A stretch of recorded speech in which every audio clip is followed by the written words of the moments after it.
그 다음으로 이 소장에서 가장 중요한 파트인데요. 이 사건의 사실관계 부분을 같이 읽어보겠습니다.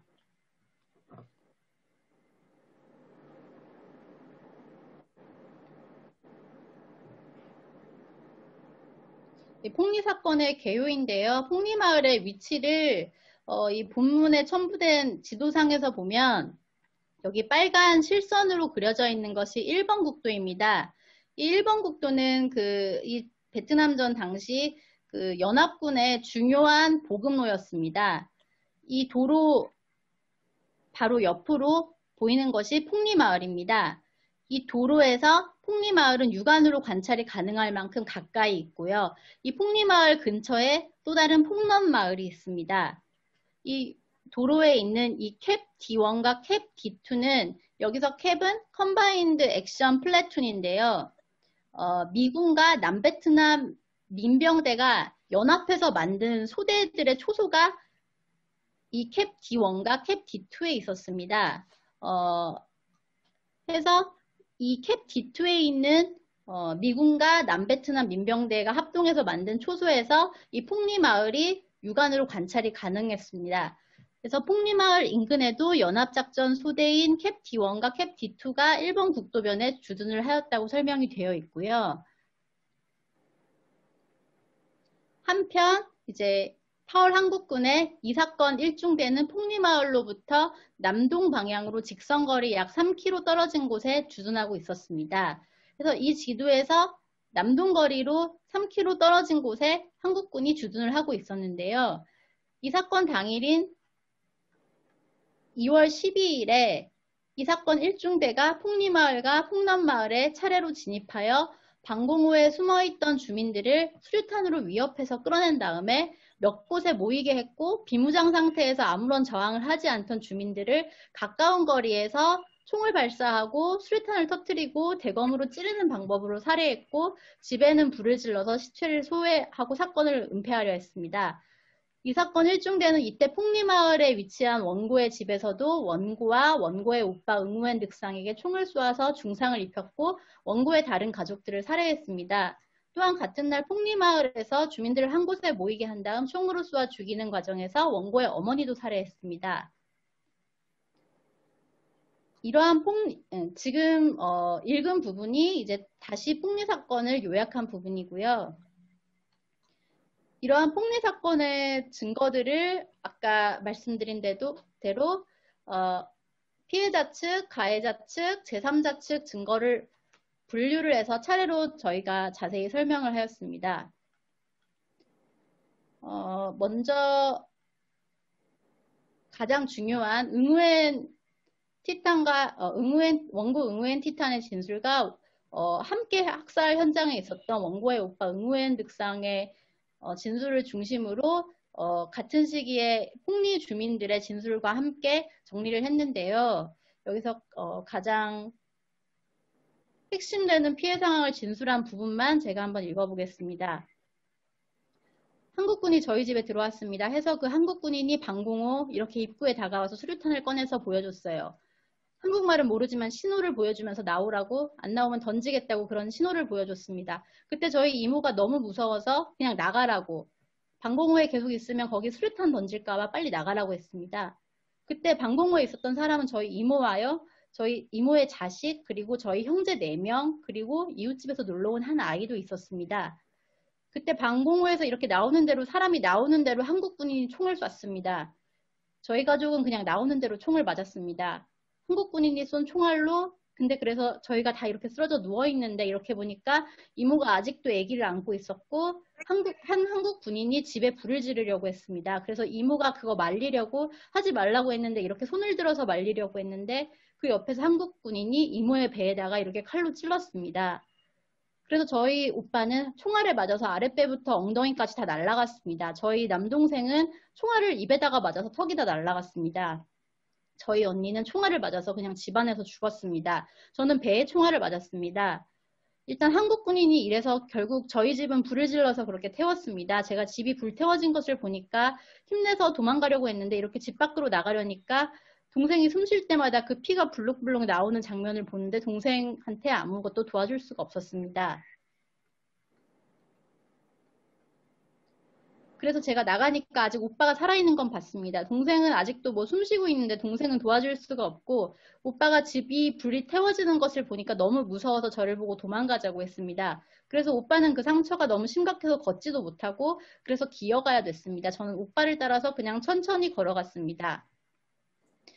그 이후에 원고는 어머니를 찾으려 방공호 밖으로 나갔다가 찾지 못하고 마을 사람들이 오빠를 데리고 일본 국도로 나가는 것을 보고 따라가다가 숙부 응우엔사가 보낸 사람들에게 구조돼서 헬기로 병원에 후송되었다. 까지가 일단 이 폭리 사건에서의 원고의 상황이 종료되는 부분입니다. 이것이 지금까지 피해자 측의 진술이었고요. 이제 가해자 측의 진술에 대해서 말씀을 드릴 텐데 피고 대한민국은 폭리사건 이후에 적어도 2번 조직적으로 이 사건에 대해서 조사를 한 사실이 있습니다. 첫 번째로는 1968년 이 사건 직후에 주월 한국군 헌병대에 의해서 조사가 된 것인데요. 당시 결론적으로는 그 최명신 주월 한국군 사령관인 최명신 장군이 폭리 사건에 대해서 한국군의 책임을 일체 부인을 하였습니다. 그런데 나중에 한겨레 20일과 인터뷰하신 당시 헌병대 수사계장의 말에 따르면 청룡부대처럼 위장복을 입었지만 청룡부대로 꾸민 민족해방정선의 소행이다. 라는 결론을 내리라는 지침이 먼저 내려왔고 그 지침에 따라서 형식적인 조사를 했다고 이야기를 하고 있습니다. 그 후로 이때로부터 1년 이상 지난 1969년 11월경에 한국의 중앙정보부가 이 사건에 대해서 좀 더 심층적으로 조사를 했는데요. 읽어보면 정부는 1969년 11월경 당시 중앙정보부를 통하여 이 사건 1중대 소속 중대장과 1, 2, 3 소대장 전부를 비롯해서 병사 10명 정도를 소환해서 이 사건과 관련한 조사를 했다는 것입니다. 이때 조사하고 남긴 기록은 현재 국가정보원에서 보관을 하고 있습니다. 다만 뭐 일반에게 공개되지는 않고 있고요. 해서 저희가 이 소송을 준비하면서 일단 어떤 자료들을 가지고 있는지 그 자료의 목록만이라도 공개를 할 것을 청구를 하였는데 거부당해서 저희가 행정소송을 제기를 했었고 승소 판결을 받았습니다. 그런데 지금 계속 불복을 해서 상고를 해서 사건은 지금 대법원에 가 있고 이 히스토리에 대해서는 아마 차후에 임재성 변호사님께서 설명을 자세히 해주실 걸로 생각이 됩니다. 해서 저희 지금 이 소장에서는 이 당시의 조사 기록에 대해서는 알 수는 없지만 만약 이 조사 기록이 공개가 된다면 저희 소송에서 귀중한 증거로서 원용을 할 수 있다고 생각이 됩니다. 이런 2번의 대한민국의 조사와는 별개로 이제 이 사건 1중대 소속 군인들이 이 사건이 한겨레 21에서 1999년부터 보도가 되면서 연락을 해서 그 기자님과 고경태 기자님과 인터뷰를 해서 그게 기사화된 것이 있습니다. 2000년 5월경 한겨레 20일과 2000년 6월경 한겨레 20일에 그 진술이 나왔는데 우리 소송에서 갑 제13호증과 갑 제23호증으로 첨부가 되었고요. 이 기사들은 현재 검색을 해보시면 인터넷에서 확인을 하실 수가 있습니다. 한겨레 21에서 이제 인터뷰를 해주신 당시 군인들은 1중대장과 1소대장, 2소대장, 3소대장, 그리고 2소대원 한 분이었고요. 그 이후에 따로 인터뷰를 해서 저희가 진술을 받은 분이 1소대장, 이제 1소대장 같은 분은 저희 대리인들이 직접 뵙지는 못하고 그 기자님과의 인터뷰가 있습니다. 그리고 또 다른 2소대원, 이분께서는 최근에 저희 대리인들을 만나서 진술을 해주신 바가 있고요. 왜 이렇게 이제 사람별로 자세히 말씀을 드리냐면 이 진술들의 가치가 상당하기 때문에 누가 진술을 했는지 정확하게 이제 기재를 하려고 하고 있습니다.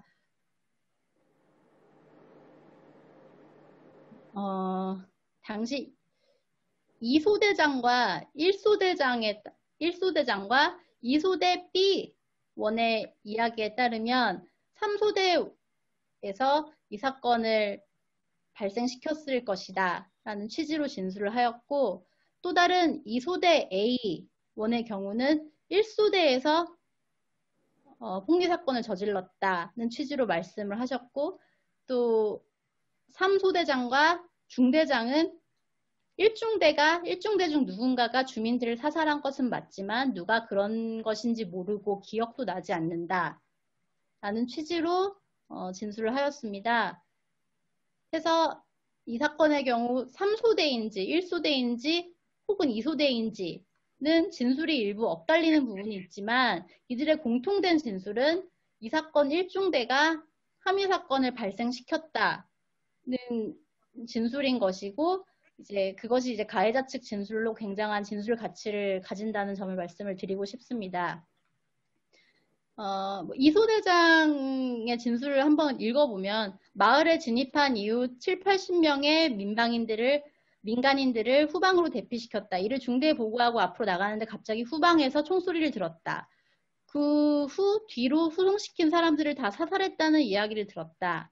1소대장은 민간인을 모두 일본 국도 쪽 후방으로 후송시키고 풍리마을 끝까지 갔다. 갑자기 후방에서 총소리가 났다. 3소대의 후미에 있던 향도 하사가 쏜 것으로 들었다. 나도 뒤에서 총 쏘는 소리를 들었고 모두 뉴스가 좋은 이야기라고 이렇게 간증한 적이 있어요. 그래서 다시 한번 보면은 약물 투여하고 나면은 어떤 환자는 약물 투여했을 때 지속과 나타날 수 있고, 그다음에 이 효과보다 더 높은 범위에서 계속 약물 농도는 유지가 될 거예요. 그러다가 이 정도 돼서 효과가 없어지면은 저는 약물이 몸에 남아 있겠지만 계속 효과는 없는 김지현 이 범위가 듀레이션 액션 진짜 효과가 어떤 환자들은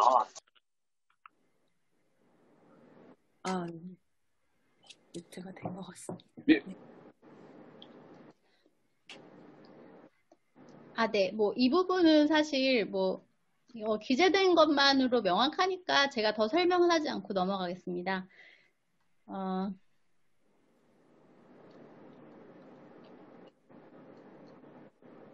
이제 그 다음에 주월미군 감찰 보고서에 대해서 말씀을 드릴 텐데요. 이거는 별도 설명 페이지를 보고 설명을 드리도록 하겠습니다.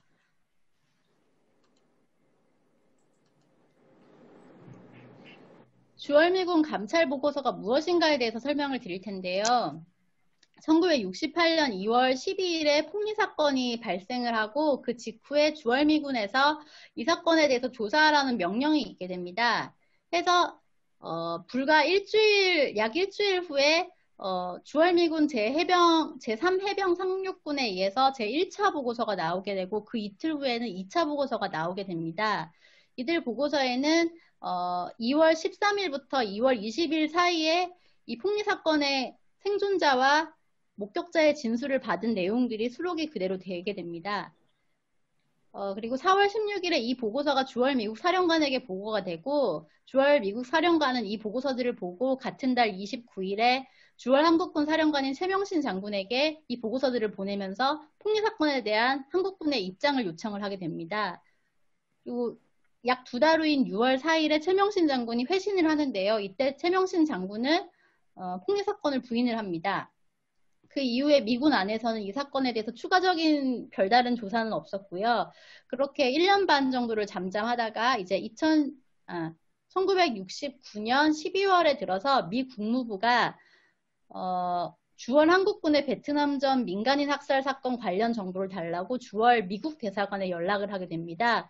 그래서 주월 미국 대사관에서는 주월 미국 사령부에게 정보를 넘겨달라고 다시 요청을 하게 되고, 이제 주월 미국 사령부에서는 그동안 이 민간인 학살 관련 의혹이 있었던 사건들에 대해서 미군이 조사한 자료들을 모으게 되는데요. 23일에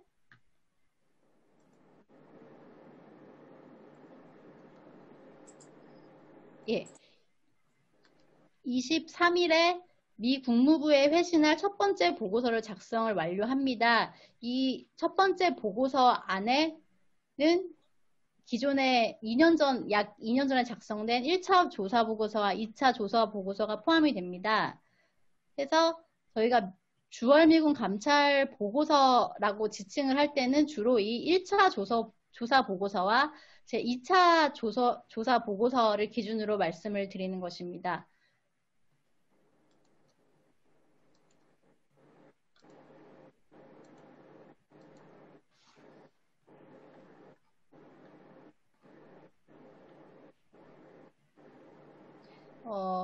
설명드린 내용들은 지나가고요.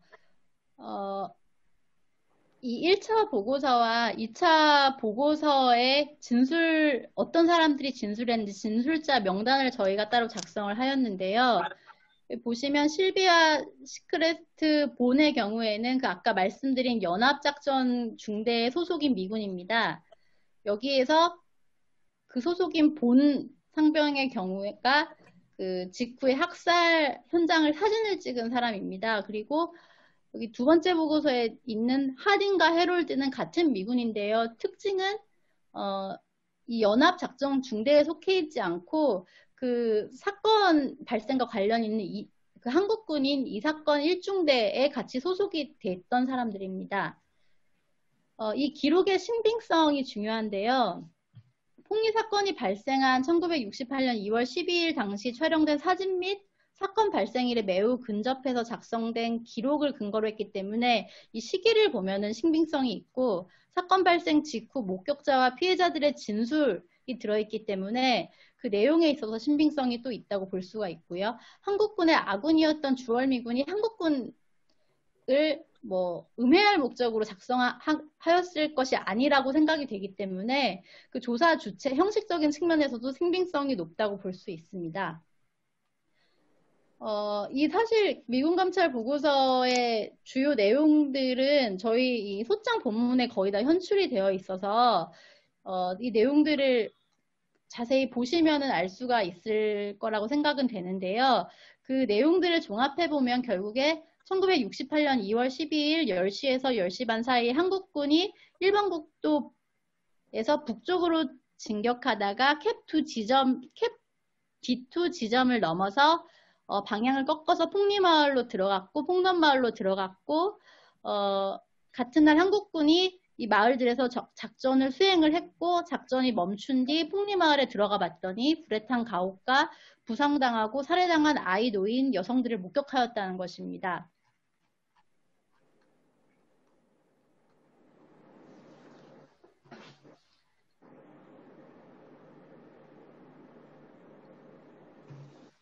그리고 마지막으로 파월 한국군 전사에 대해서 말씀을 드릴 건데요.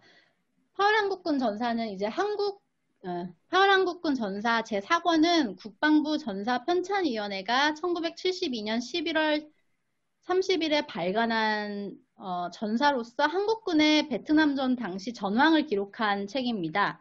파월 한국군 전사 부도는 당시의 한국군의 작전 활동이 표시된 지도입니다. 널리 보면 이제 가해자 측에서 발생한 증거라고 볼 수 있는데요. 당연히 이 전사의 폭리 사건을 한국군이 발생시켰다. 그러니까 한국군이 폭리마을의 민간인들을 학살했다는 내용은 기재가 되어 있지 않습니다. 다만 이 전사 본문의 내용을 그대로 보면 2월 12일 제1중대는 8시 15분에 1번 도로를 정찰하여 북진하고 마을로 진입하였다가 공격 방향을 서쪽으로 전환하게 되었다. 이리하여 11시 5분에는 중대의 선두부대는 목표 11을 공격하였는데 그 이후 제2, 제3소대만으로 목표 12, 13을 공격하고 적을 만남 없이 탐색을 하였다라고 기재가 되어 있습니다. 그런데 이 전사 기재 내용과 전사 부도의 번호 내용을 합쳐보면은 이 11 지점은 폭리마을이고 12 지점은 폭리와 폭리 사이의 경계 일대고 13은 폭남마을 일대임을 알 수가 있습니다. 해서 이 파월 한국군 전사에 의하더라도 이 사건 1중대는 1968년 2월 12일에 오전 8시 15분부터 오후까지 폭리와 폭남마을 일대에서 작전을 시행한 사실은 인정이 된다는 것입니다.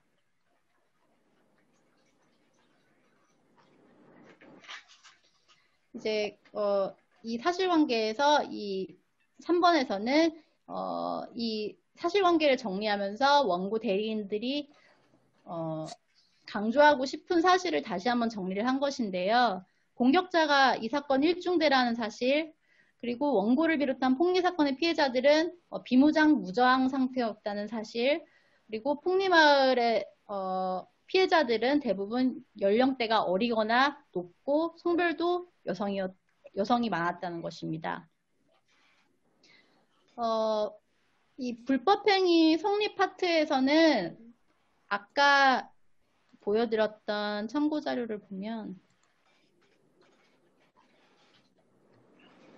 이 사실인정 파트에서 공무원, 직무집행, 고의과실, 법령 위반 행위, 인과관계, 원고 손해 이렇게 정리를 해서 이 사실들이 전부 인정이 되어야 이제 원고의 청구가 인정된다는 말씀을 드렸는데요. 그 사실관계에 따라서 이 사건의 각 사실관계를 조각조각 내서 아까 그 국가배상법 제2조에 맞춰서 사실관계를 다시 정리한 파트입니다. 그래서 이 부분은 앞부분을 충실히 보셨다면은 정리하는 차원에서 다시 보시면 되는데요. 뭐 원고가 피해자이고 이제 피고 소속 군인들이 원고에게 피해를 입혔고 그 피해는 피고 소속 군인들의 직무가 집행되는 과정에서 발생을 하였고 그러한 행위는 위법하고 피고 소속 군인들이 그 위법한 행위를 할 때 고의로 했고 따라서 원고에게 손해가 발생했고 그 위법한 행위와 손해 사이에 인과관계가 존재한다는 순서로 정리를 한 것이고요. 원고에게 발생한 손해는 이제 특정을 하자면 원고는 이 사건으로 복부와 둔부에 총상을 입었고 원고의 가족 중에 원고의 어머니와 언니와 남동생이 사망을 해서 정신적 고통을 겪은 것이 있습니다. 그래서 그런 고통들을 이제 정신적 고통에 대한 위자료를 3천만 원으로 산정을 하였다는 것입니다. 아까 왜 3천만 원이었냐고 말씀을 못 드렸는데요. 보통 그냥 실무적으로 일반 민사소송에서 사람이 사망하는 경우에 그 생명 침해에 대한 위자료는 1억을 기준으로 책정을 하고 있습니다. 그런데 원고 같은 경우는 복부와 둔부에 총상을 입어서 후유증이 컸고 동시에 그 가족 상당수가 사망해서 그 사망한 피해자들의 위자료를 상속받는 것까지 이제 생각을 해보면 이 위자료 액수는 1억이 훨씬 훌쩍 넘어가는 금액으로 책정되는 것이 원칙일 텐데요. 이 사건 같은 경우 그 위자료의 액수가 중요한 것이 아니고 이 사건 소송에 제기하는 상징적인 의미들을 판단을 해서 저희가 금액을 이렇게 높지 않은 3천만 원으로 정한 측면이 있습니다. 네, 결론 부분에서 사실 결론 부분이 강조하고 싶은 내용이 잘 드러나 있어서 시간은 좀 오버된 것 같지만은 간단히 한번 읽어보겠습니다. 폭리 사건이 발생한 지 52년이 지났습니다. 생존자도 많지 않았지만 살아남은 사람들도 노년이 되었습니다. 직접 겪은 이들에게 있어 이 사건은 가슴이 녹아내리는 사건이지만 마지막 한 명이 사라지고 나면 그저 무미건조한 역사 속 사건이 될 것입니다. 그때가 되면 누구도 적극적으로 나서서 진상규명을 요구하지는 않을 것입니다. 이 사건은 대한민국과 베트남, 한국인과 베트남인 사이의 대립의 문제가 아닙니다. 그저 보편적 인권의 문제이자 공권력 행사에 따른 법적 책임의 문제입니다. 대한민국도 이와 유사한 사건들을 다수 겪었습니다. 이런 사건들에 있어 피해자가 어느 나라 사람인가에 따라 가해자가 따라야 할 규범의 내용이나 피해자가 느끼는 비통함의 크기가 달라지는 것이 아닙니다. 이에 피해자와 가해자가 누구인가에 따라 다른 시각, 다른 기준으로 판단해서는 안 되는 것입니다. 원고는 법원께서 이런 관점에서 이 사건을 바라봐 주시기를 당부합니다. 여기까지가 소장의 내용이었고요. 제가 시간을 좀 많이 오버해서 죄송스럽긴 한데 일단 발표는 이것으로 마치겠습니다. 네, 권민지 변호사님 감사합니다. 네, 워낙 방대한 내용이고 둘러싼 뭔가 중요한 부분들이 많아서 시간을 네, 넉넉히 사용하신 것 같아요. 그래서 아까 그 피해자분의 진술 내용을 들으면서 막 심장이 두근거리는 그런 느낌이 있었고 되게 많은 분들의 표정이 조금 뭔가 표정이 변하는 것도 느낄 수 있었던 것 같습니다. 네, 혹시 시간이 좀 많이 오버되긴 했지만 지금 나누고 싶으신 뭐 생각이라든지 고민지 변호사님께 궁금하신 점 있으실까요?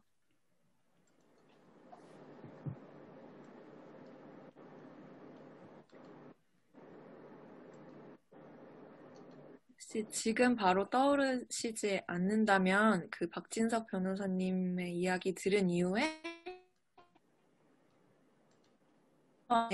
나누어도 괜찮을 것 같고요. 네, 그러면 바로 박진석 변호사님 이야기 듣는 것으로 넘어가도 괜찮을까요? 네. 네, 감사합니다. 그럼 변호사님, 저 형평성에 어긋나는 제가 요청일 수 있을 것 같지만요. 20분 시간 네. 네, 부탁드리겠습니다. 간단하게 소개 제가 또 드릴게요. 박진석 변호사님은 법무법인 DLS에 소속되어 계시고요. 민변 미국문제연구위원회, 통일위원회, 또 베트남전 민간인 학살 진상규명 TF팀으로 활동하고 계시고 2018년 시민평화법정 때 피고인 대한민국 정부를 대리하셨다고 합니다. 이 소개를 해주신 분의 어떤 개인적인 감상이 들어있는 것 같기도 한데 그 대리하시는 모습 열정적이었고 그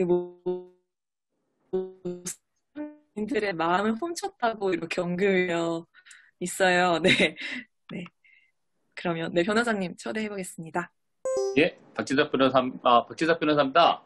예, 이번에 다행인지 우리 그 사회자분께서 얘기하시니까 중간에 뭐 이렇게 끊겨가지고 무슨 말씀하시는지 잘 안 들렸어요. 그래서 되는데요. 제가 설명드린 것은 이제 문 변호사님이 말씀드렸던 소장의 내용과 관련해서 주로 입증의 문제하고 소멸시효와 관련된 부분이라고 해서 간단히 설명드리겠습니다. 입증의 문제와 관련해서 결국에는 이와 관련해서 가장 중요한 거는 이제 본 상병에 찍은 사진이 있죠, 미군. 그게 어찌 보면 가장 큰 물증이라고 볼 수 있습니다. 떴네요. 질의응답 시간. 예. 학살이 일어나고 그 직후에 미국 캡소대에 있는, 인근에 있는, 캡소대에 있는 미군이 사진기를 들고 와서 사진을 찍었던 그 증거가 가장 직접적인 피해 증거인데요. 근데 그 증거의 한계가 뭐냐면, 그런 학살이 이루어진 후에 피해 상황 자체는 입증할 수 있는데 그것이 누구에 의한 것인가? 이렇게 폭리마을에 있는 수많은 민간인들이 집단적으로 살상을 당했는데 가해자가 누구인가? 이 부분에 대한 증거는 또 될 수가 없어서 이 가해자가 누구인가? 과연 어떤 사람들이 가해자인가에 대한 증거는 죄송합니다. 안내문자, 휴대폰하고 있는 안내문자 와가지고요. 예, 제 안내문자가 코로나 사태가 심각해서 그런 것 같습니다.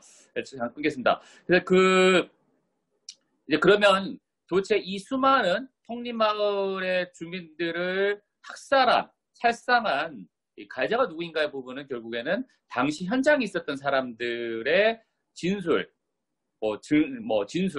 목격담, 증언, 이런 것으로밖에 입증이 될 수가 없습니다. 현장에 있는 사람들이 누구냐 하면 제일 먼저 떠올릴 수 있는 분들이 이제 피해자 측, 즉 생존자들이겠죠. 그때 폭리마을에 있었는데 다행히 학살 현장에서 목숨을 건지신 분들, 즉 생존자들. 지금 이 소송에 온 것 같이 응우엔 틴탄 분이 대표적일 테고, 응우엔 틴탄의 오빠 응우엔 득상 그분도 이제 또 생존자 한 분이시고요. 그 다음에 그 이외에도 여러 생존자들의 진술들이 있는데 제가 알기로는 한 7명 정도의 생존자가 당시에 있었던 걸로 되고 있습니다. 또 한 가지 생각해 볼 수 있는 현장에 있는 사람들은 역시 가해자 측, 즉 일단 한국군이니까요. 저희들은 한국에 주장하고 있으니까 한국군 측의 증언이 있을 수 있는데 지금 저희들이 기사라든가 여러 가지 확보하고 있는 부분은 이제 그때 당시 송대장들, 1중대, 1소대, 2소대, 3소대장들의 진술과 특히 내 참전군인 한 분, 현장에 있었던 그분들의 진술이 될 것입니다.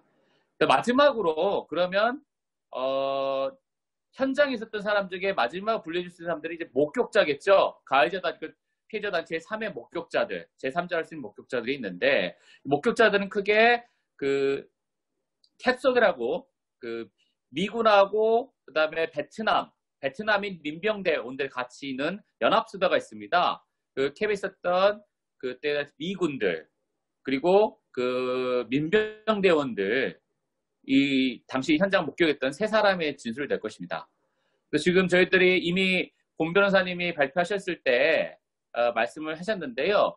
그 주월 미군 사령부에서 받은 그 감찰 보고서에는 당시에 사건이 일어나고 2월 12일 날 일어났는데요.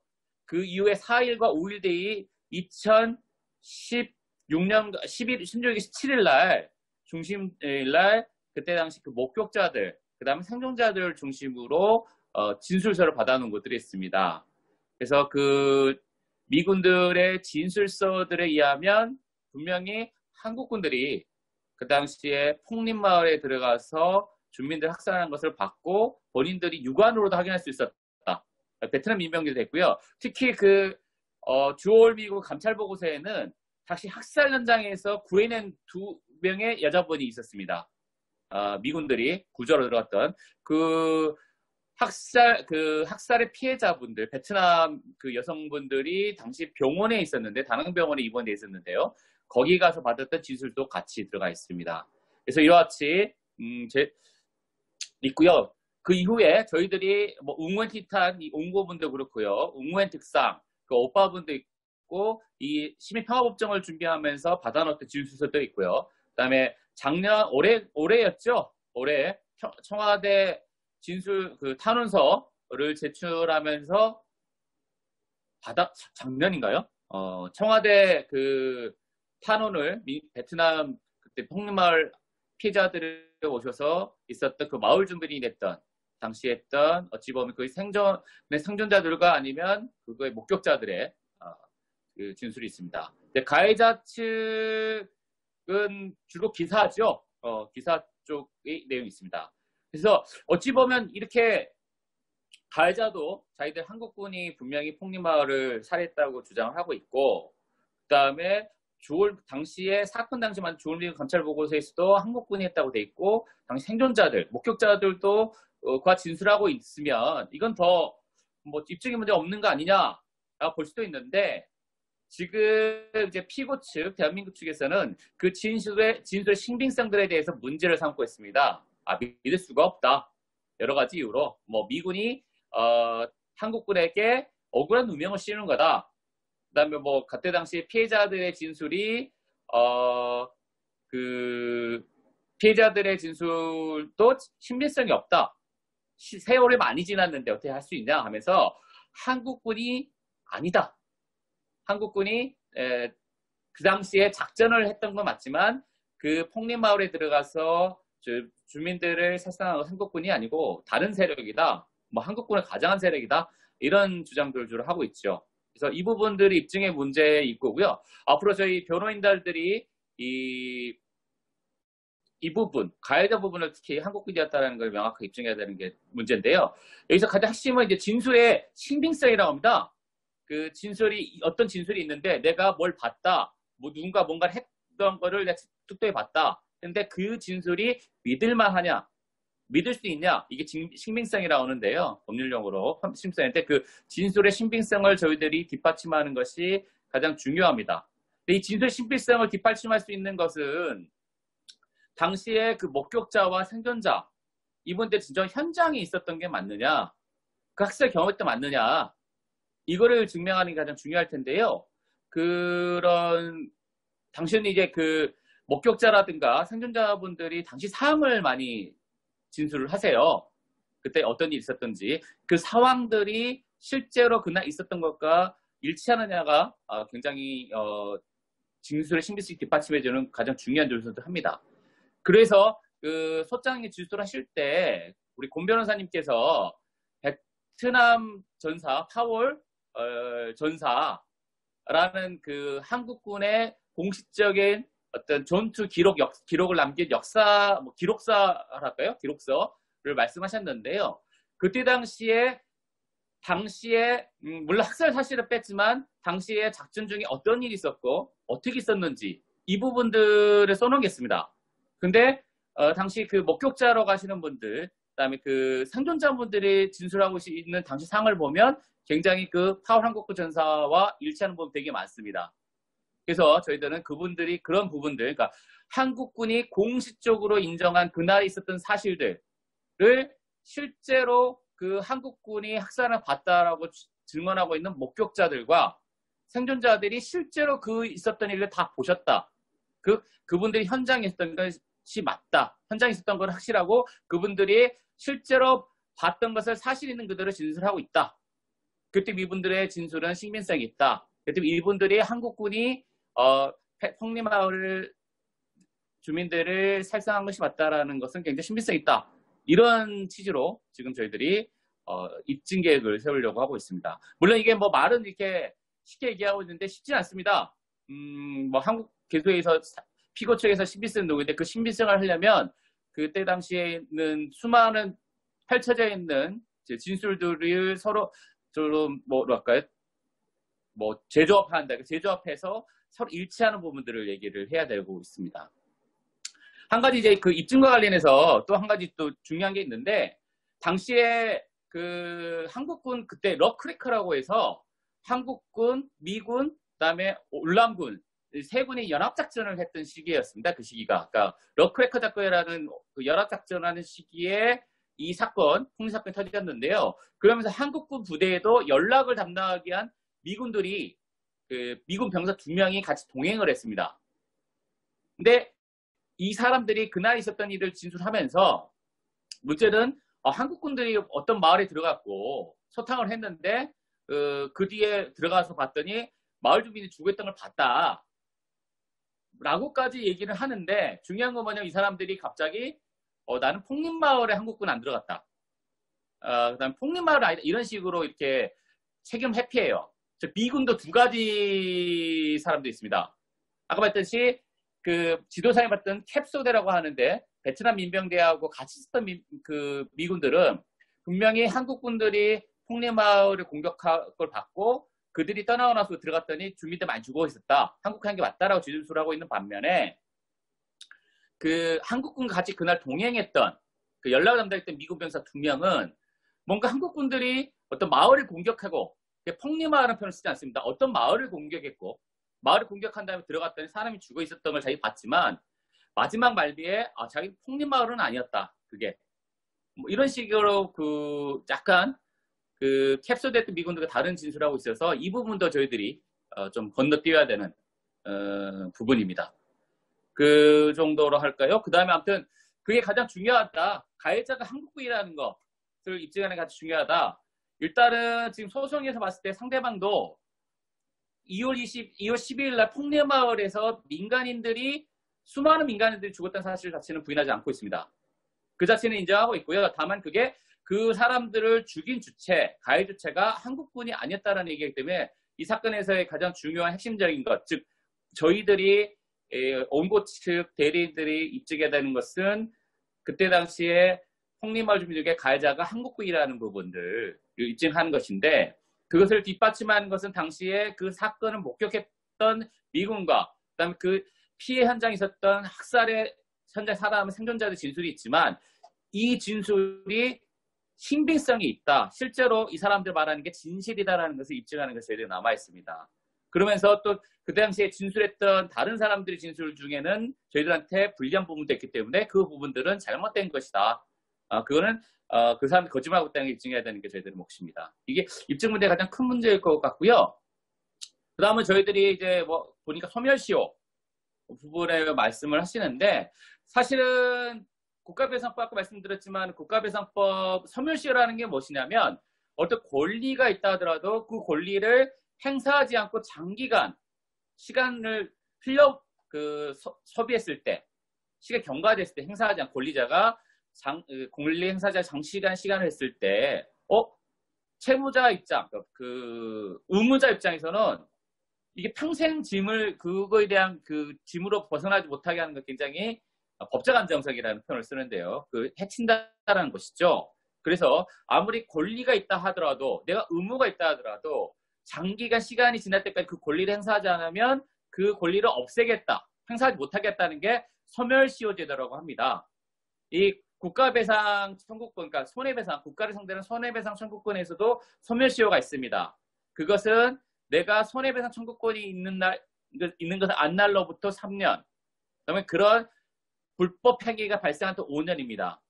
내가 안 날로부터 3년, 그러니까 어느 것이든지 3년이든지 아니면, 그러니까 내가 국가를 상대로 손해배상 청구권 할 수 있다는 안 날로부터 3년이라든가, 아니 있는 날로부터 5년 중에 빨리 도래하는 기간에 의해서 권리가 소멸하게 됐죠.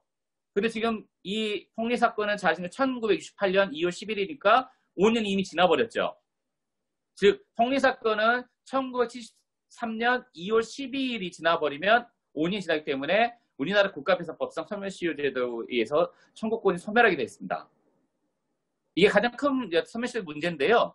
그런데 이 부분은 이제 여러 사건들에서 굉장히 중요한 사건들에서 국가배상 청구권 같은 경우는 우리 헌법재판소도 그렇고 그 다음에 대법원도, 우리나라 대법원, 법원들도 그렇고 이 5년의 소멸시효 기간에 대해서 특별한 사유가 있으면 그 채무자가 소멸시효를 주장하는 것을 배척하는 법리가 있습니다. 배척을 하고 있습니다.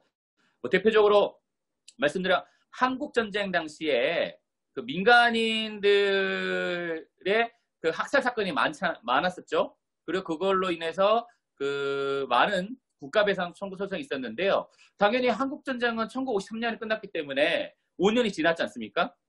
5년이 지났음에 불구하고 그분들이 국가를 상대로 손해배상 청구를 했지만 국가는 5년의 소멸시효가 지났기 때문에 소멸시효가 완료됐다. 그러니까 더 이상 권리 못한다를 주장을 했지만 대법원 판례들은 그거에 대해서 한국 정부는 그동안 한국전쟁 때 한국군이 민간인을 학살했다. 민간인을 살상했다는 부분은 부인해왔고, 그걸 인정하지 않았다. 그렇게 부인해왔는데, 그래 놓고 이제 와서 그 권리가 인정하듯이 해서 5년이 지났다고 주장하는 것. 즉, 마치 자기 자신이 그 권리를 채무를 인정한 것을 전제로 해서 5년이 있다고 주장하는 것은 실직상 인용될 수 없다라고 기각한 사람이 되게 많습니다. 어찌 보면 우리 이 폭리 사건, 베트남 민간 학살에서 가장 유사한 사례라고 볼 수 있고요. 또 최근에 또 어떤 부분이냐면 또 잘 아시는 것처럼 그 징용 있지 않습니까? 일제시대 징용. 징용 같은 경우에도 그게 소멸시효가 당연히 지났겠죠. 5년. 그건 10년입니다. 민간인이기 때문에. 거기에서도 그렇게 말씀을 하세요. 한국 사람이 한국 법원에 제기한 건데도 이제 당연히 일본의 그 기업들이 10년이 지났다. 소멸시효 10년 지났다. 주장했는데 이거 역시 신의측에 반한다. 니들이 소멸시효 주장한 거에 대해서 하는데 첫 번째는 뭐 한일 수교가 없다고 65년에 됐잖아요. 65년이 됐고 그다음 개인 청구권이 있는지 없는지에 대해서도 굉장히 논쟁이 많았고 그다음에 이거에 대해서 일본 정부가 인정하지 않았다. 책임을 인정하지 않았고 기업도 인정하지 않았기 때문에 그렇게 부인해왔던 자기 책임을 부인해왔던 사람들이 이제 와서 소멸시효 10년 소멸시효 주장하는 건 신의측에 예반된다고 주장을 했거든요.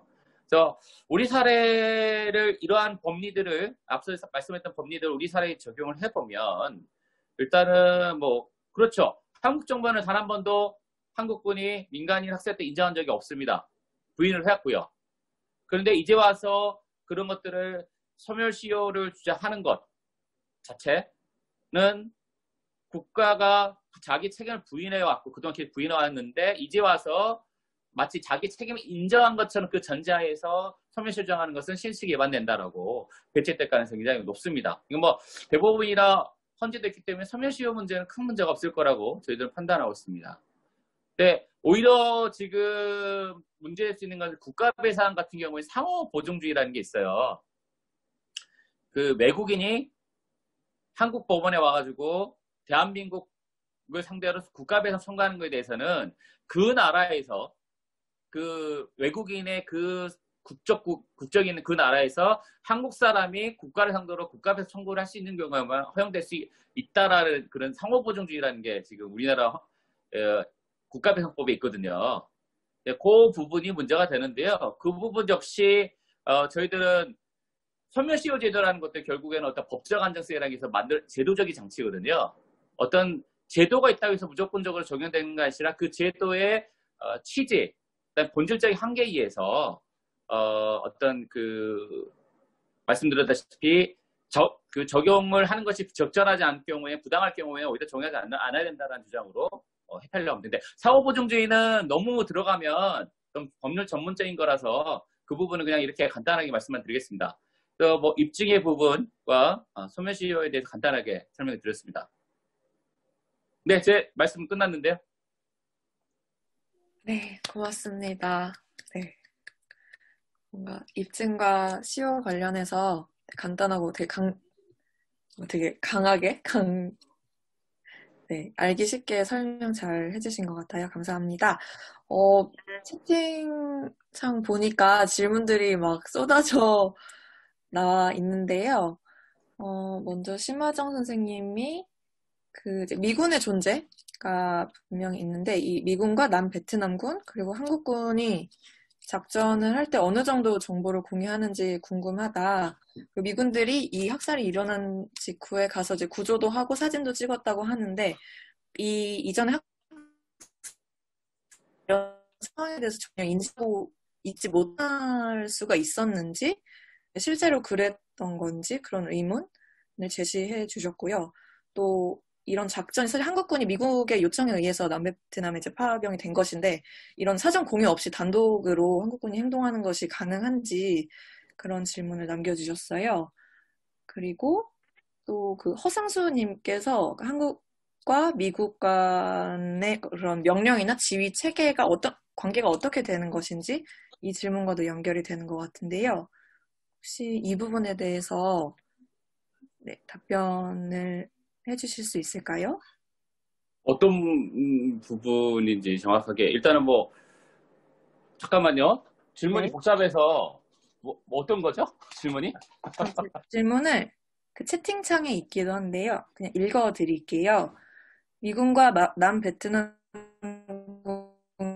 한국군이 작전 시 어느 정도 정보를 공유하는지 궁금합니다. 미군들이 구조를 하고 사진을 찍었다면 사전에 한국군의 작전 상황을 전혀 몰랐을지 의문이 들기도 합니다. 소장에서 연합군이라는 표현을 사용하셨던데 작전은 사전 공유 없이 단독으로 진행되는 것인지도 궁금하네요. 한국군의 책임을 면피하기 위한 질문은 절대 아니고요. 미군이 제공한 자료들을 재판의 근거로 쓸 때 어떤 필터가 있는지 자료에 대해서 어떤 확인 절차가 이루어지는지 궁금합니다. 라고 남겨주셨어요.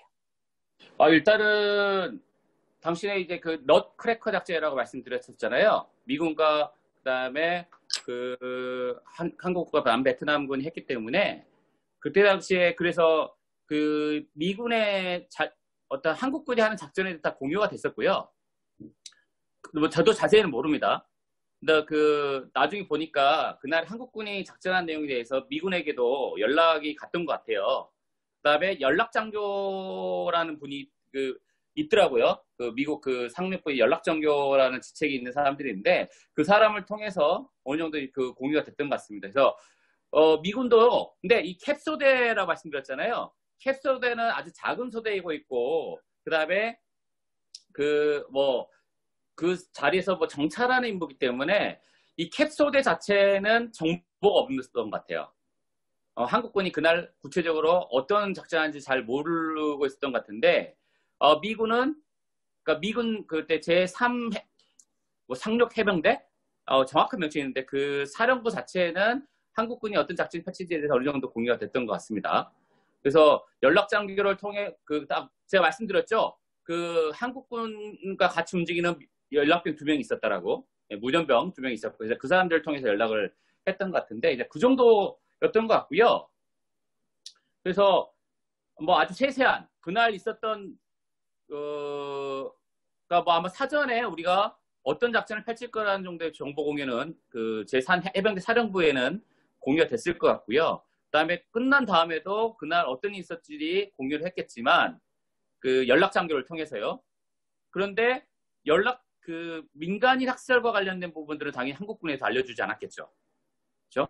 근데 여기서 그 당시에 그 주월 미군 감찰 보고서에 그 한국군과 같이 동행했던 두 병사 중에 한 명이 상병이 그런 말을 해요. 그날 그 미군 연락장교에서 연락을 받았다는 거죠.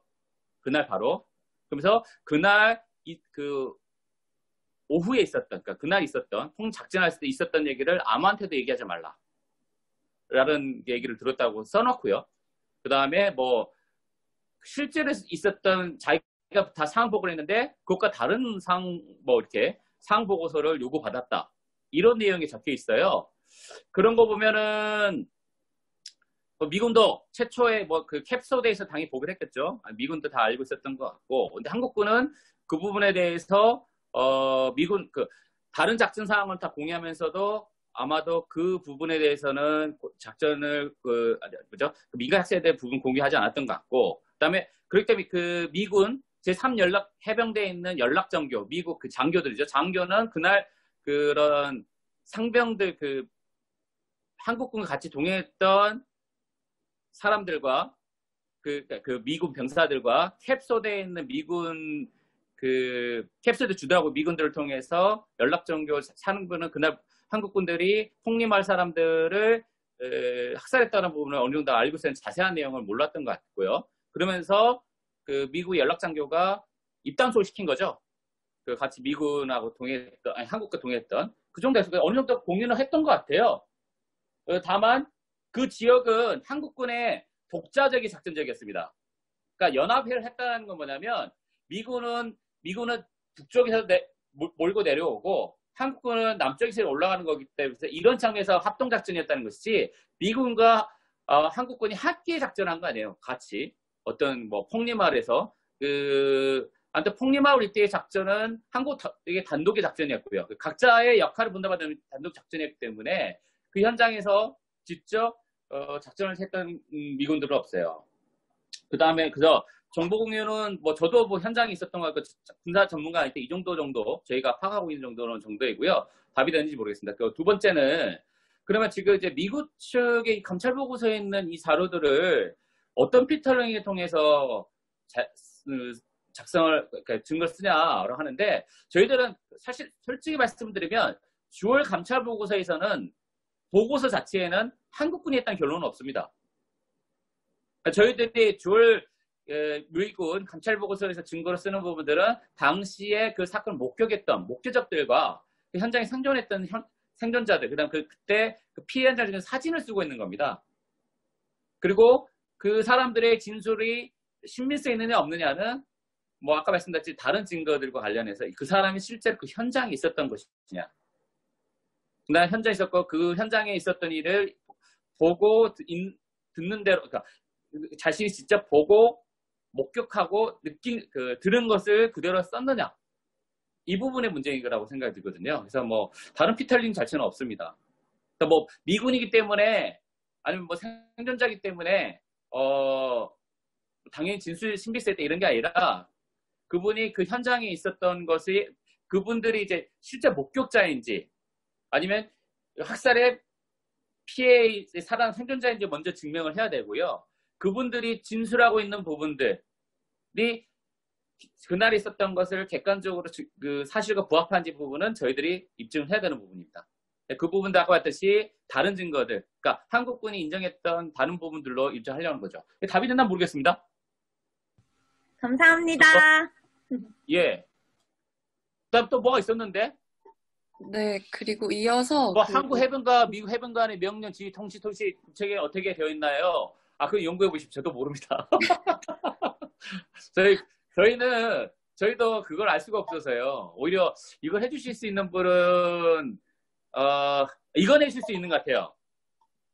그러니까 저희가 미군이 하니까 좀 알고 있기 때문에 68년, 그러니까 베트남의 파병 관계 65년인데요. 그때 당시만 해도 한국군에 대한 작전지휘권, 한반도 내에서 이 남쪽 내에서 한국군의 작전지휘권은 그 유엔 사령부, 실질적으로 미군 주한미군 사령관이죠. 그래서 형심이 전시학 쪽을 다 갖고 있었어요. 그때 전시학 쪽에서 한국 미군이 어떤 작전권만 통제하는 겁니다. 어떤 행정적인 걸 통제하는 게 아니라. 근데 베트남으로 파병을 갈 때 이 한국군, 그러니까 베트남으로 파병간 한국군에 대해서는 작전지휘권을 그 최면신 장군 있죠. 그 파월 한국군 사령관 자기가 갖겠다. 독자적으로. 그러니까 한국에 있을 때 한국에 있는 한국군에 대한 작전 통제권은 미군 사령관, 뭐 유엔 사령관 똑같은 걸 이렇게 겸직하고 있습니다. 주한미군 사령관이 유엔군 사령관들 겸직하고 있거든요. 유엔군 사령관의 통제를 받고 있고 그 통제를 받고 있지만 그 파병의 조건 중에 하나가 뭐였냐면 월남에 파병되는 한국군의 작전 통제권은 주월 미군 사령관의 통제받지 않고 한국산 통제하겠다 해서 실제로 한국군의 통제받았고 그냥 서로 어떤 그 정보를 주고받고 지원해주고 이 정도였던 것으로 알고 있습니다. 그러니까 뭐 한국군이 독자적 작전을 수행하는 경우가 되게 많았죠. 작전지역. 그리고 한국군 작전지역이 따로 있고 미군 작전지역이 따로 있었기 때문에 그런 거에서 좀 달랐던 것 같아요. 그래서 자, 구체적인 부분은 모르는데 아무튼 그 월남에 파병된 베트남에 파병된 한국군 애들은 미군 사령관의 작전지 미군의 작전 통제권 아래에 있지 않고 독자적으로 작전 행사했다라는 것이었고요. 넛크래커 사건 아까 봤던 그 구정구세 때 넛크래커 사건 때는 그냥 연합작전. 그러니까 미군은 미군대로 작전을 펼치고 한국군은 한국군대 작전을 펼치면서 서로 뭐 연락병들을 두고 연락장을 통해서 작전사를 공유하고 뭐 어떤 작전을 할 건지 공유하고 이 정도 수준이었다라고 보시면 될 것 같습니다. 네. 그 이외에 제가 아주 전문적인 어떤 뭐 명령 지휘 체계, 그 한국 해병관, 미국 해병관의 명령 지휘 체계는 독자적이었죠. 그냥 서로 정보만 공유하는 정도였다고 보시면 될 것 같습니다. 예. 네, 상세한 답변 감사합니다. 또 약간 연결되는 질문이기도 한 것 같은데요. 그 1969년 12월에 미 국무부가 주월 한국군의 학살 관련 정보를 요청했다고 했는데 이게 이제 어떤 느닷없이 요청할 리는 없고 어떤 배경, 어떤 경위가 권 변호사님 궁금하다고. 설명해 주실 수 있을 것 같은데요. 네. 이 질문은. 네네네. 제가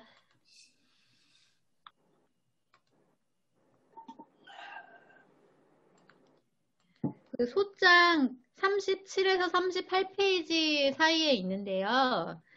보면 이 폭리 사건에서 약 한 달 뒤에 베트남 꽝흥아이 성에 있는 미라이 마을에서 350에서 한 500명 사이로 추정되는 베트남 민간인들이 또 집단 살해가 됐는데 그게 미군에 의한 것이었습니다. 이 사건은 미라이 대학살이라는 이름이 붙었고요.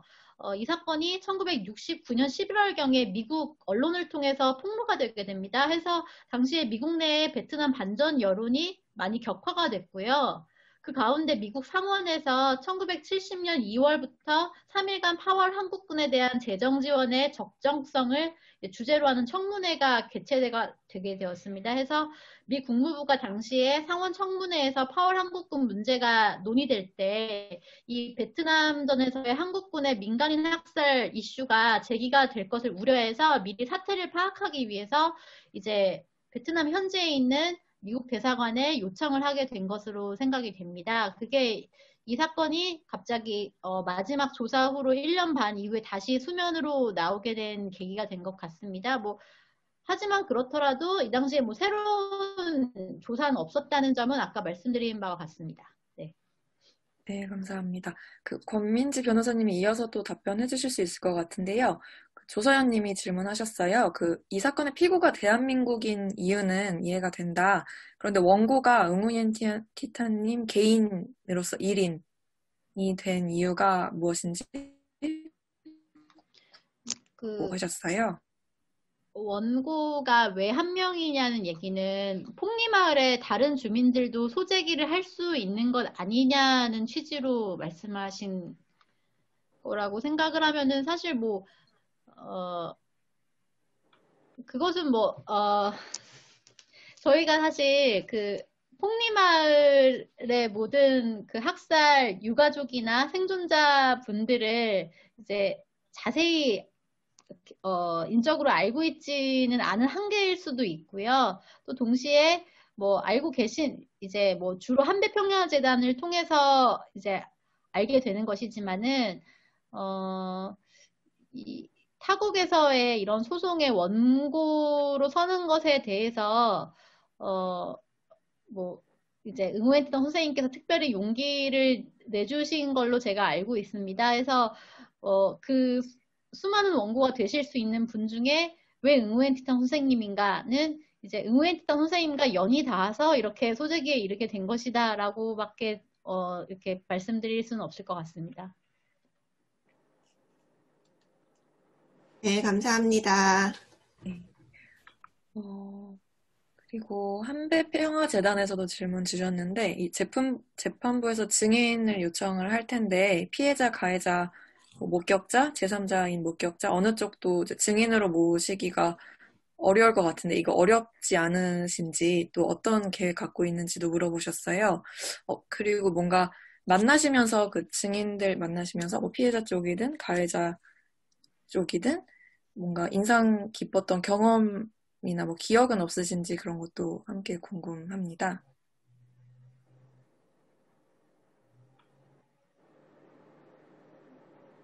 제가 할까요? 네, 고개 끄덕거리시네요. 네, 부탁드립니다.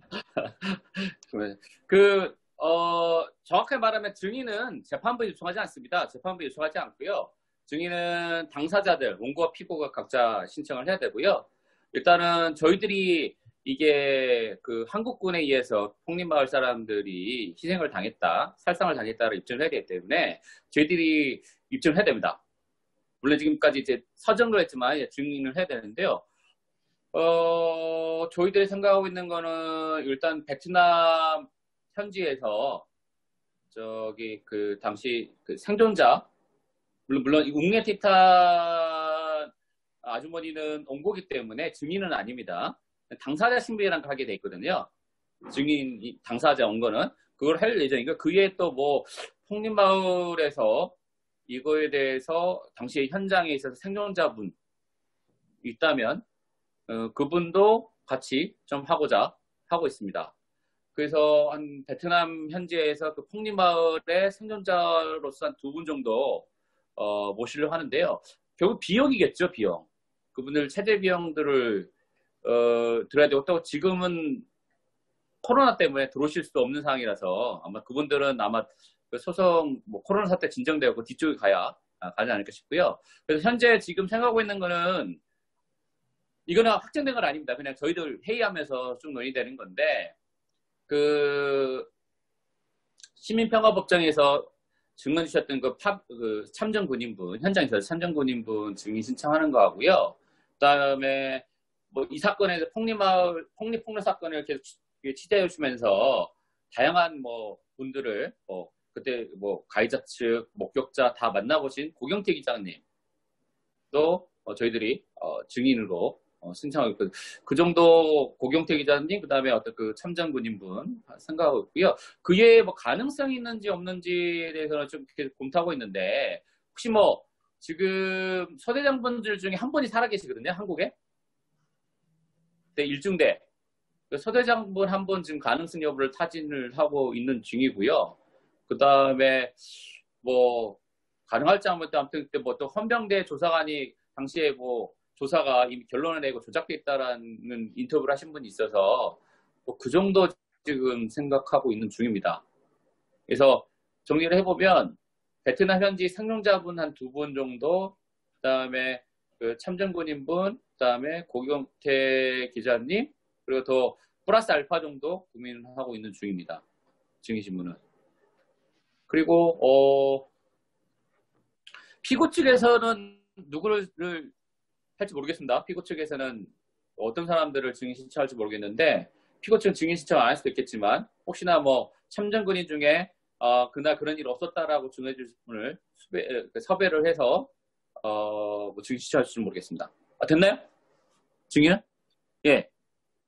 답이 된 것 같은데요? 네네. 그럼 변호사님은 참전 군인 분들 직접 만나보신 적이 지금까지는 없으신? 저는 안 만나봤고요. 저희 뭐 김남재 변호사님, 그다음에 심하정 우리 선생님이 심하정 선생님이 진짜 만나뵀거든요. 참전 군인 분을. 근데 그냥 뭐 시민평화법정을 보시면 그 정도라고 생각하시면 될 것 같습니다. 뭐 따로 여기서 설명드릴 건 없을 것 같은데요. 시민평화법정에서 영상으로 들었던 증언하고 그 정도일 것 같습니다. 예. 네, 감사합니다. 권민지 변호사님은 어떠세요? 그 응현 님과 뭔가 이런 뭐 소송을 준비하시면서 만나보시면서 뭔가 인상 깊었던 부분, 기억에 남는 순간은 없으셨는지요? 저는 뭐 개인적으로 말씀을 많이 나눈 적은 없고요. 그냥 기계적으로 말단으로서 일을 하고 있는 거라서 뭐 특별한 순간 시민평화법정 때 직접 가장 그래도 오래 만나 뵙고 이렇게 당사자로서 발언하시는 모습 바로 뒤에서 뵀을 때 그냥 그 전부가 기억에 남고, 그리고 막 이 소송에서 소송 대리인으로 뭐 일을 함에 있어서 그래서 뭐 어떠한 사실 갈등도 없는 것 같습니다. 이 소송은 뭐 너무나 당연히 뭐 소재기 자체로 의미 있는 사건이기 때문에요. 그런 뭐 응웬티탄 선생님의 모습을 보면 많이 뭐 내적인 동력이 되는 것 같습니다. 네. 네, 감사합니다. 뭔가 질문이 지금 30분이 조금 넘었는데 어떻게 질문을 그래도 다 다루는 것이 좋을까요? 아니면 주최 측의 의견을 제가 구해야 될 것 같은데 어떻게 하면 좋을까요? 제가 좀 질문을 하고 싶은데요. 네, 권지아님 질문 저는 주시고요. 권지한 아버지 권현우라고 합니다. 네. 예, 한대평화재단 활동가고요. 방금 대량의 문자 질문이 올라갔는데 그거에 제가 이제 올린 건데요. 네. 예, 저는 한대평화재단 활동가이지만 이번 고가배상 소송이 패소할 확률 당연히 있는 거고, 그렇게 되면 시민운동이 좀 위축되는 역효과도 있습니다.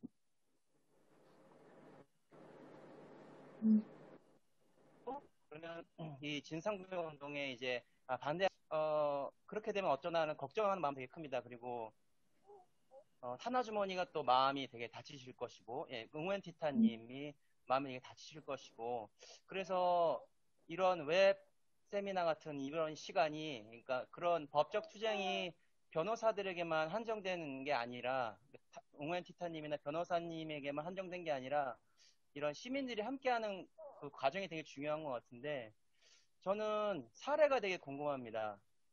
이렇게 확률이 되게 높지 않은 이런 과거사 문제 관련해서 법적 투쟁이 이루어질 때 이게 좀 시민사회 차원으로 확대되는 경험이 있었는지, 법 바깥에서 시민들이 함께 연대하는 어떤 운동이나 어떤 에피소드가 확장이 되고 관심이 확장돼서 설령 그게 패소로 끝나더라도 더 많은 반향을 일으킨 그런 사례가 있었는지. 그러니까 간단히 얘기하자면 변호사분들은 이렇게 하시고 계시는데 그 옆에서 시민들은 뭘 함께 할 수 있을지, 그런 아이디어나 어떤 희망사항이 있으시면 말씀해 주시면 좋을 것 같아요. 이상입니다. 네. 어떤 분이 답변해 주실 수 있을까요? 보통은 그 소송은 결국 시민운동을 참여했던 거에 대한 마지막에 이루어지는 거기 때문에 소송이 시작점인 경우는 거의 없거든요. 예. 그래서 뭔가 소송에서 어떤 뭐 소송을 했는데 패소를 했는데 그 이후에 더 활발하게 소송 시민운동이 된 사례 케이스는 저는 잘 모르겠습니다. 예, 저는 잘 이게 없다는 게 아니라요. 제가 알기로는 뭐 제가 아는 선에서는 뭐가 안 떠오르네요. 다른 분들은 어떨지 모르겠지만. 그리고, 그렇죠. 이게 소송이 단지 변호사들만 하는 건 아니죠. 주변에서 많이 도와주셔야 되는데,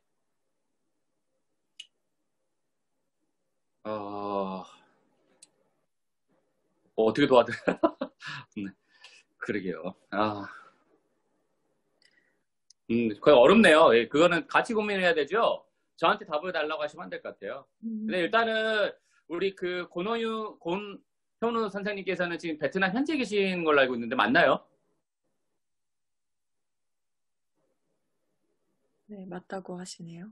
예. 그러면 저희들이 이제, 아까 말씀드렸다시피 생존자분 중에 그날을 가장 잘 기억하시는 분 중에 한 분을 또 한번 증인으로 신청하려고 하는데요. 그 어떤 분이, 굉장히 어떤 분이 가장 적합할 수 있는 증인으로서 적합하시고 가장 정확한 증언을 해줄 수 있는지 이런 부분들을 좀 찾아봐 주시면 좋죠. 그거를 변호사들한테 정보를 주시면 좋겠죠. 왜냐면 저희들은 지금 한국에 있기 때문에 사실은 막연히 당시 학살 현장에 계셔서 생존하신 분들 중에 한 분을 모셨으면 좋겠다는 생각을 하고 있고, 뭐 물론 저희들이 가서 인터뷰도 많이 했지만 그 중에 어떤 분이 뭐 짧은 시간 만났기 때문에 그분이 어떤 걸 정확히 잘 알 수 없기 때문에 그런 부분들에 대해서 풍부하게 조금 인터뷰도 많이 하시고 해서 어떤 분이 적절한지, 그리고 그분이 적절한 이유가 무엇인지, 그분이 어떤 걸 얘기해 줄 수 있고, 이런 부분들에 대한 거를 적극적으로 소통해 주시면 저희들한테 큰 도움이 되겠죠. 소송에. 뭐 저희들한테 도움이 되는 게 뿐만 아니라 소송에 큰 도움이 되겠죠. 그 이외에 시민분들이 계속 해줄 수 있는, 같이 소통할 수 있는 부분은 방청을 많이 와주시면 좋고요. 아무래도 판사들의 입장에서 이게 관심을 받는구나, 많은 분들이 보러 오시는구나 라고 할 때 판사도 되게 부담스럽거든요. 재판을 담당하고 판사도 이거 보통이 아니구나 이런 부분을 하고, 많이 또 인터넷이나 이런 데 많이 알려주면 좋죠. 예. 이런 게 있고 이런 소송들이 계속 진행되고 있는데 이런 거 알려주시면 어찌 보면 여론을 형성해 주시는 것도 되게 좋을 것 같고요. 그 다음에 저희들 앞으로 소송하면서 막 PPT도 많이 하고 이래야 될 거예요.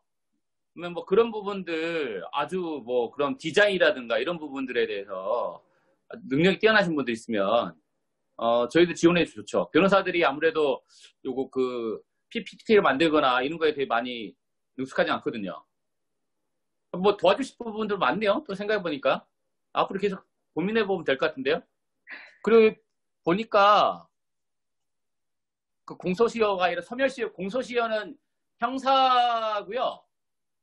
그 범죄에 대해서 공소시효라고, 이게 민사 청구권은 소멸시효라고 하는데, 소멸시효는 상대방이 채무자가 인정해야지만 되는 건 아니에요. 소멸시효는 상대방이 인정해야지만 되는 건 아닌데, 이렇게 국가배상 청구 소송에서 국가가 뭔가 큰 불법 행위를 저질렀을 때, 반윤리적인 행위를 저질렀을 때 보통 그런 논리를 적용해왔다라는 거죠. 예, 아주 특수한 거예요. 아주 특수하게. 그러니까 소멸시효 제도를 날리는 거는 있는 제도를 적용하지 않는 거. 원래 적용하는 게 굉장히 예의적인 경우이기 때문에요. 보통 적용이 되지 않는데, 이상하게 국가배상에서는 법원에서도 이게 자기들 소멸시효로 한국전쟁 때 국군이 민간인을 살해한 거에 대해서 소멸시효 지났으니까 안 돼 라고 하기에 좀 쪽팔렸나 봐요. 그 법원도. 그래서 이런 법리를 만들어내서 특수하게 적용하기 때문에요. 아주 제가 말씀드린 것은 아주 일반적인 법리가 아니라 이와 같이 어떤 민간인들에 대해서 반인륜적인 범죄라든가 아주 중요한 사건들에 대해서 이런 식으로 소멸시효를 배제왔다라는 걸 설명드리면 될 것 같고요. 또 한 가지는 너무 적다라고 왜 3,100만 적다라는 질문이 있으시더라고요. 이거는 저희들 고민했는데 외국인이시잖아요. 응원티탄 아주머니가. 근데 이게 저희들이 청구할 수 있는 게 이제 이 자료밖에 없어요. 지금 현재 이 자료밖에 없는데 외국인이 한국에서 소송을 하게 되면은 소송비용 담보제도라는 게 있습니다. 물론 피고가 안 했기 때문에 그 물건을 최초에 소장할 때 우리가 액수가 늘면 늘수록 그 소송비용 담보제도 시장에 했는데 이게 3심까지 그 소송비 미리 저희들이 청구하면 내야 되거든요. 왜냐하면 외국인이 소송을 제기했는데 외국인이 졌다. 근데 소송비용을 한국 사람이 소송비용 받아야 되는데 소송비용이 있어요. 변호사 비용이라든가 이런 부분도 있지 않습니까? 소송비 받아야 해도 못 받을 것 같으니까 미리 내라 라고 청구를 하고 법원이 명령을 내리면 우리가 그걸 내야 됩니다. 소송비용을 미리 인합을 해야 되는 겁니다. 담보로. 그걸 내지 않으면 소장 각하가 돼요. 그래서 이게 액수가 많아지면 소송비용으로 담보를 제공한 액수도 커져가지고 그 부담이 커지고 몇 천만 원이 될 수가 있거든요. 그런 부분들에 대한 고려가 있어서 될 수 있으면 최소화하려고 했던 거고요. 청구 금액을. 그게 3천만 원밖에 안 된다는 뜻이 아니라 그 피해는 금액을 한산할 수 없지만 저희들이 봤을 때 어떤 상대방이 외국이니까 외국인이 한국에 소송 제공하려면 소송비용 담보 제공을 해야 돼. 신청했을 경우에는 이 청구 금액에 비례해서 나오거든요. 높아지거든요. 청구금이 많아질수록 소송 비용이 많아지기 때문에 그런 고민들 때문에 최소화했던 거고요. 두 번째는 위자료 같은 경우에는 우리가 2억을 한다고 했다. 그거 다 인정 안 해주거든요. 법원이. 만약에 우리가 액수를 많이 했는데 인용 금액이 작다. 이러면 또 소송 비용을 저희가 묻게 돼 있어요. 소송 비용을. 그 변호사 비용. 승소 비율더라고요. 2억을 청구했는데 3천만 원가 안 됐다 이러면 사실상 거의 우리가 소송 비용 우리가 이긴 건 20%게 80%이기 때문에 그 2를 뺀 8에서 2를 뺀 60%가량 그러니까 저쪽에서 변호사 비용의 60%가량 우리가 물어줘야 돼요. 우리가 소송이 이겼는데 승소 비율이 낮기 때문에 오히려 소송 비용은 상대방한테 줘야 되는 상황이 벌어질 수 있기 때문에 그러니까 어떻게 보면 기술적인 부분이죠. 여러 가지 어떤 기술적인 고려 때문에 액수를 그렇게 적게 했던 것이다. 3,100만 원 했던 거고요. 왜 3,100만 원 이것도 조금 그냥 간단하게 일부만 설명드리면 소액 사건은 판결문을 안 씁니다. 청구 인용 기각에서 판결 이유가 없거든요. 근데 판결문은 나오는데 판결 이유가 없어요. 인용 기각만 했기 때문에 정식으로 판결 이유 이게 아주 역사적으로 중요한 사건이지 않습니까? 판결을 받아야 되기 때문에 그러려면은 이게 단독 사건이 돼야 돼. 3천만 원이 넘어야지만 판결이 이룰 수 있게끔 되거든요. 판사들이요.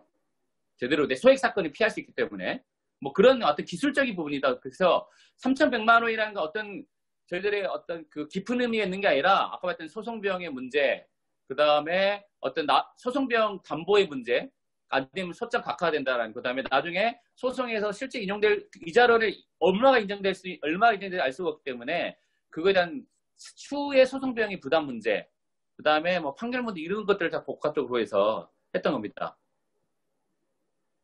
그래서 지금 소멸시효제도 아까 설명드렸던 법률 전문적인 내용인데 간단히 설명드렸고요. 3천만 원을 한 이유, 3,100만 원을 한 이유 설명드렸네요. 네. 감사합니다. 네. 쭉 이렇게 직접 질문 보시면서 답변 너무 상세하게 잘 해주셔서 감사합니다.